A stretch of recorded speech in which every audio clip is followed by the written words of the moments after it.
Eh bien, bonjour les amis, enfin bonjour, je vais vous parler chaussures aujourd'hui. Voilà.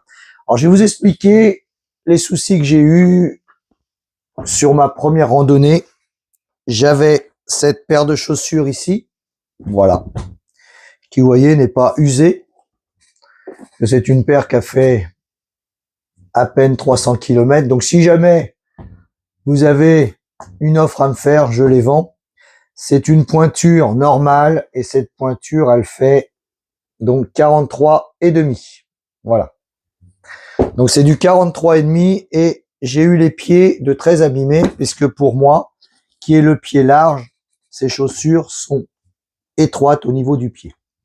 Alors il n'y a pas grande différence puisque je les ai repris l'année pour faire mes 400 km. J'ai repris celle-ci, donc vous voyez, on n'a pas tellement de différence. Elles sont toujours de 43 et demi, mais elles ont un chausson large. Et vous voyez, entre ici, vous avez pas de lettre. Ici, vous avez une lettre W. Et chez Lowa, le W, c'est des chaussons larges. Donc, si vous voulez prendre des chaussons larges, vous pouvez. Car en randonnée, malheureusement, que ça soit celle-ci ou celle-ci, quand je me suis baladé dans mon coin, puisque c'est des petites plaines simples, mais sans montée, sans descente, et sur, 14, 15, 17 kilomètres au pire que je faisais, bah, j'ai trouvé les deux paires, c'était des chaussons. Mais sur de la longue distance, ça devient problématique parce que vous avez les pieds qui gonflent, les doigts de pied dans les descentes qui se resserrent et le frottement. Donc, c'est mieux d'avoir un chausson large comme ceci.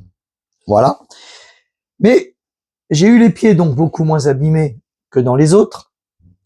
Par contre, j'avais toujours un petit frottement au niveau des doigts de pied. Voilà. Donc, pour cette année, j'ai décidé de reprendre, donc pas passer en 43 et demi. Je les ai pris en une demi-pointure supplémentaire. Toujours W, donc chaussons large. Et qu'est-ce que je vais vous dire de plus? Donc, c'est du 44. Donc, une demi-pointure de plus, je pense que je serai beaucoup plus à l'aise puisque dans celle-ci, j'avais juste un petit frottement sur un doigt de pied et l'autre sur un pouce. Voilà. Et j'ai voulu assurer, puisque cette année, je vais partir pour à peu près 450, 470 km. Et ce que j'ai fait pour partir, donc là, je les ai essayés, j'ai acheté des formes. Voilà. Donc, vous avez ce type d'appareillage, ou ce type d'appareillage, vous voyez, qui vous permet de mettre aux endroits. Donc, moi, je les ai mis là pour, vous voyez, ça se défait. Donc, vous les placez aux endroits où vous voulez mettre votre chausson. Voilà. Donc, moi, c'était à peu près ici pour mettre sur mes doigts de pied et mon pouce. Donc, vous le mettez à l'intérieur, comme ceci. Voilà, attendez, je vais redesserrer parce que... Donc, voilà, je vais reprendre parce que voilà, j'ai repréparé. Donc, vous mettez à la forme de vos doigts de pied, ce qui va permettre de les écarter. Vous rentrez la forme dedans. Vous placez au niveau du talon ceci. Et après, avec la première, vous venez tendre. Ça va s'allonger comme ça, de façon à bien plaquer, vous voyez. Vous y allez. Alors, vous mouillez, hein. Vous mouillez un petit peu l'intérieur, vous mouillez un petit peu l'extérieur. Et après, vous avez un produit, ce qui s'appelle le Shoes, pour mettre à l'intérieur, extérieur, ou sinon, vous le faites avec un petit peu d'eau. Quand vous lavez vos chaussures, vous les lavez après une petite balade. Elles sont humides et donc vous pouvez forcer. Donc là, vous forcez à fond et après, avec la deuxième mallette, vous allez venir écarter. Alors là, vous le voyez pas, mais on le sent et on voit les petites boules, vous voyez, qui ressortent. Voilà. Ça vous fait l'emplacement de vos doigts de pied. Et je pense que c'est pas plus mal de les forcer comme ça plutôt que de forcer avec vos pieds parce que c'est des fois difficile. Donc, si vous avez des problèmes de doigts de pied, faites comme ceci avec des formes. Alors, vous lavez en ferraille ou alors vous l'avez en plastique qui est aussi solide. Donc là, vous voyez, regardez, si je le place à l'intérieur, vous avez toujours pour vos doigts de pied les petits caches. Donc là, je vous le fais en dehors, vous voyez.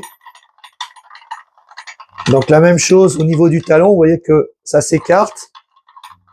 Donc ce qui fait que ça va pousser dans la chaussure pour bien caler. Et après, vous allez tourner la deuxième partie, donc c'est un peu le même système. Et là, vous allez voir, regardez, ça s'écarte. Regardez.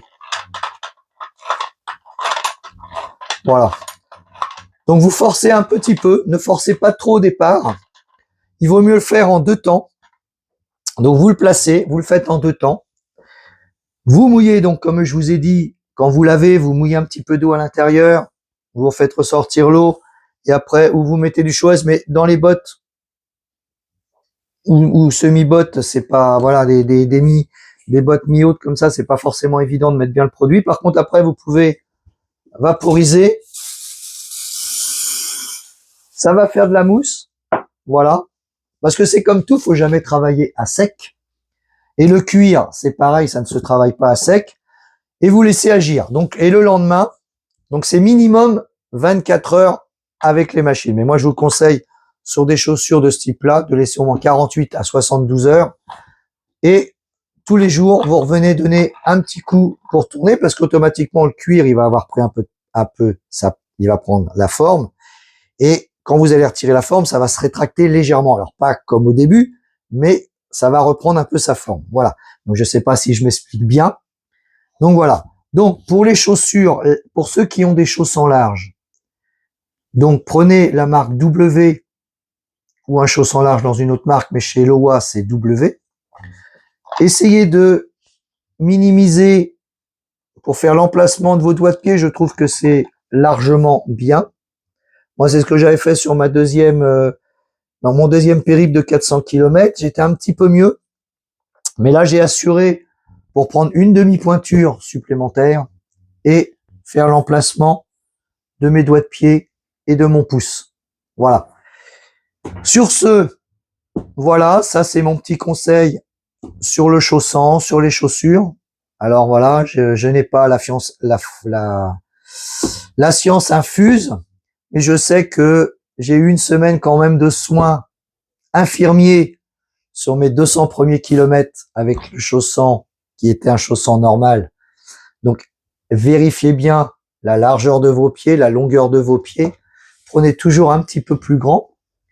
Et sur ce, je vous souhaite de bons chemins, de bonnes randonnées, sans cloque, sans avoir mal aux pieds, parce que franchement, c'est pas évident quand on commence à avoir mal aux pieds. Voilà.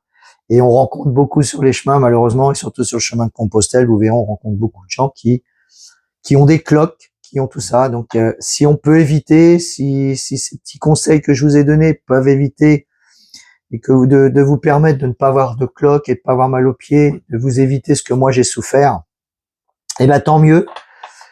Voilà, donc je vous remercie de vous abonner à ma chaîne, de mettre des pouces, et puis surtout, laissez-moi des commentaires si vous avez besoin de quelques questions, j'y répondrai avec plaisir. Voilà. Allez, je reprends ma petite télécommande. Moi, je vous dis à plus tard. Merci et bon chemin à tous.